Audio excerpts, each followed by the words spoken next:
Hello everyone, অনেক দিন পর আমি আবার ব্লগ দিচ্ছি।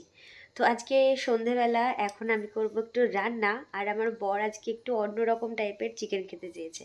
তো সেটাই আমাকে এখন রান্না করতে হবে। তো আমি ভাবছি কীরকমভাবে বানাবো আমি বুঝতে পারছি না। আমি টক দই নিয়ে এসেছি, তো অন্যরকম কিছু একটা বানাবো। তো চলো দেখা যাক আমি আজকে কী বানাই। তো আমি এখন একটু শুয়েছিলাম, তো উঠে একটু ফ্রেশ হয়ে নিলাম। আর এখন যেহেতু ঠান্ডা পড়ে গেছে, তো একটু যদি ক্রিম তুমি না লাগাও তোমার মনে হবে একেবারে এত ড্রাই স্কিন হয়ে যাচ্ছে বলার মতো নয়। আর আজকে একটু বেশি ঠান্ডা লাগছে, আর তর্পণ এখন নেই, ও একটু বেরিয়েছে। তো ও আসার আগে রান্নাটা পুরো কমপ্লিট করব। তো কিভাবে কি কি করছি আর কি কি দিয়ে করছি সবটাই তোমাদের সাথে শেয়ার করব আজকে সন্ধ্যেবেলা। পুরো কি কি করছি আমি তো সেটাই তোমাদের সাথে শেয়ার করব। তো চলো একটু স্কিন কেয়ারটা করে নিই। তো আমি এখন ক্রিম মাখবো। আর আমি পুরো সারা বছরই ক্রিম ইউজ করি। আর এইটা আমি শীতে ইউজ করি না, এটা বায়োটেকের। আর এইটা আমি গরমে বেশি ইউজ করি। আর যখন এখন ঠান্ডা পড়ে গেছে, তো আমাকে একটা কোল্ড অর্ডার দিতে হবে যেটা শীতের জন্য। তো ওইটা অর্ডার দেব। আর ততদিন আমি এটাই মাখছি, এটা এখনও পুরো ভর্তি রয়েছে। তো চলো।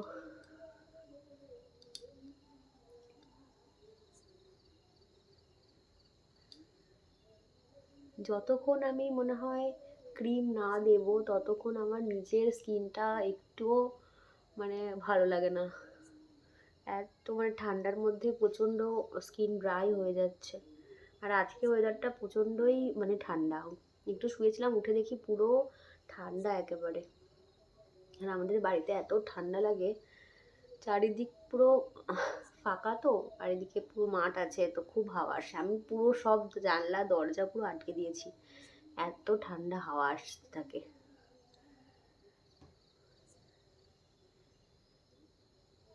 তো আমার ক্রিমটা অ্যাপ্লাই করা হয়ে গেছে, আর আমি এখন একটু লিপ বাম লাগিয়ে নেবো।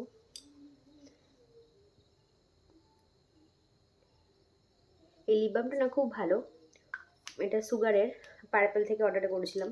এটা খুবই ভালো, তোমরা ইউজ করে দেখতে পারো।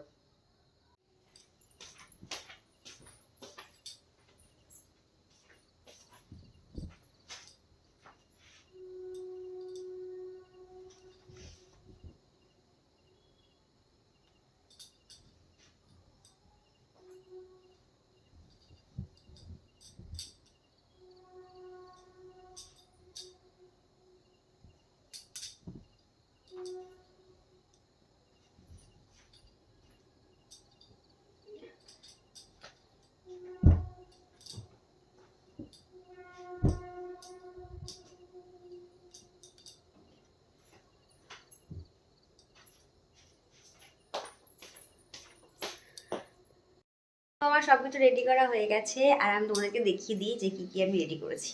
সব কিছু করে নিয়েছি। এখানে আছে পেঁয়াজ কুচি, টমেটো কুচি, এখানে আছে টক দই, আর এখানে আছে আদা রসুন আর লঙ্কা জিরের পেস্ট। আর এখানে সব গোটা গরম যেগুলো লাগবে, গোটা জিরে, তারপর গোটা গরম মশলা, তেজপাতা সব আছে। আর এখানে হচ্ছে এটা হচ্ছে গোলমরিচের গুঁড়ো। আমার কাছে যেহেতু গুঁড়ো গোলমরিচ ছিল না, তাই আমি কটাকে মিক্সিতে পেস্ট করেছি। তো সেগুলো একদম মানে একটুখানি করেছিলাম, তো এই জন্য একটু জল দিয়ে এটাকে মিক্স করে রেখেছি। আর এখানে এই যে চিকেনটা রয়েছে, এটাও ধোয়া। চলো এবার রান্নাটা শুরু করি। এদিকে কড়াইয়ে তেল গরম করতে দিয়ে দিয়েছি, আর এবার আমি এই যে গোটা মশলা যেগুলো আছে সব দিয়ে দেবো। তো আমি তারপরে পেঁয়াজগুলো দিয়ে দিয়েছি, আর পেঁয়াজগুলো এখন একটু ভেজে নেব। আর এটাকে না একদম বেরেস্তার মতন করে ভাজবো, তাহলে এই রেসিপিটা মানে একটু বেশি ভালো লাগবে খেতে। মানে আমরা এমনি নর্মাল মাংসে যেরকম পেঁয়াজ করি, মানে পেঁয়াজটা ভাজি যেরকম, সেরকম ভাজবো না।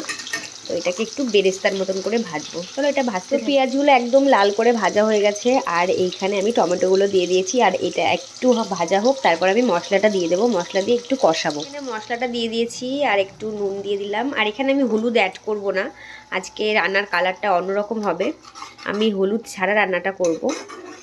তো এটাকে আমি একটু ভালো করে কষিয়ে নিই। এখন চিকেনটাও দিয়ে দিয়েছি, আর চিকেনটা দিয়ে একটু ভালো করে কষিয়ে নেব। তারপর এটার মধ্যে আমি একটু দই অ্যাড করে দিলাম। এবার দইটা দিয়ে ভালো করে কষিয়ে নেব। আর দিয়ে দিলাম গোলমরিচ গুঁড়ো। গোলমরিচ গুঁড়ো দিলে কিন্তু এমনিই চিকেন ভালো লাগে খেতে, কি বলো তোমরা? তো আমার তো গোলমরিচের ফ্লেভারটা খুবই ভালো লাগে। আর দেখো এটার কালারটা কি দারুণ এসেছে, হলুদও আসেনি আর একদম সাদাও আসেনি। তো এটা আস্তে আস্তে হোক, আমি এটা কিছুক্ষণের জন্য ঢেকে দেব আর গ্যাসের ফ্লেমটা একটু লো করে দেব। এখন চিকেনটা রান্না হচ্ছে, ওটা হোক আর আমি এদিকে কয়েকটা রুটি বানাবো। তো এই যে আমি এখন এই রুটিগুলো করে নেব, 6টা রুটি আছে এখানে। চলো ঝটপট করে রুটিটা বানিয়ে নিই। দেখো দেখো আমার রুটি কত ফোলে, বাও কি সুন্দর হয়েছে। তো এই যে আমার চিকেনটা এখন রান্না হয়ে গেছে আর রুটিও বানানো হয়ে গেছে। তো রান্না বান্না সেরে ঘরে চলে এসেছি আর এখন কয়েকটা জামা কাপড় আছে, তো সেগুলো একটু ভাঁজ করব। তো আজকের ভিডিওটা তোমাদের কেমন লাগলো আমাকে প্লিজ কমেন্টে জানিও। আর তোমরা যদি এরকম ডেইলি ব্লগ দেখতে চাও সেটাও আমাকে জানিও, আমি চেষ্টা করব রোজ তোমাদের ভিডিও দেওয়ার।